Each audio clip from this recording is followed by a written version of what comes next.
your natal day today, Paula. Katulad ng dati kong sinasabi na when you are afraid, just trust the living God.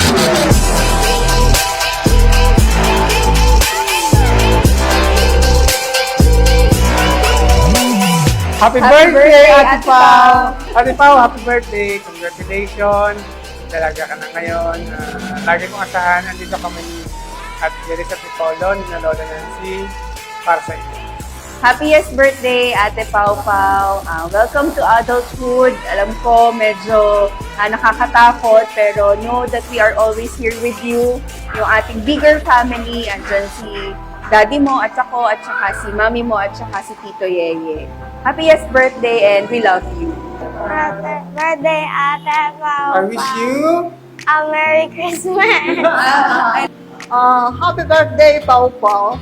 And I hope you have a nice day today. Enjoyed it, and I hope you have more and more birthday to come. You're so young and beautiful. And thank you for inviting Lola. Happy birthday, darling. happy birthday, Ate Pao! You have been a great daughter for every one of us.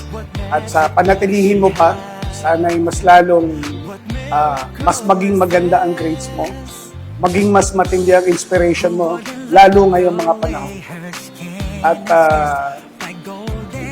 you can have everything in the world, anak. We love you. Happy birthday, anak. Kahit matigas ang ulo mo at lagi akong kontrabida sa buhay mo, okay lang yan kasi hindi ikaw yung magiging Pao ngayon kung hindi naman sa panggagarote ko sa iyo noon. So, may all your dreams come true and we love you. Happy birthday, Pao. Gusto ko lang sabihin sa'yo na tuloy mo lang yung pangarap mo. Nandito lang ako, sasamahan kita sa mga gusto mong gawin. Hindi lang kita sasamahan sa mga masasayang araw mo, kasama mo rin ako sa mga malulungkot mong araw. So yun, mahal na mahal kita, tandaan mo yan, hindi magbabago yan. Patuloy kitang mamahalin, tandaan mo yan.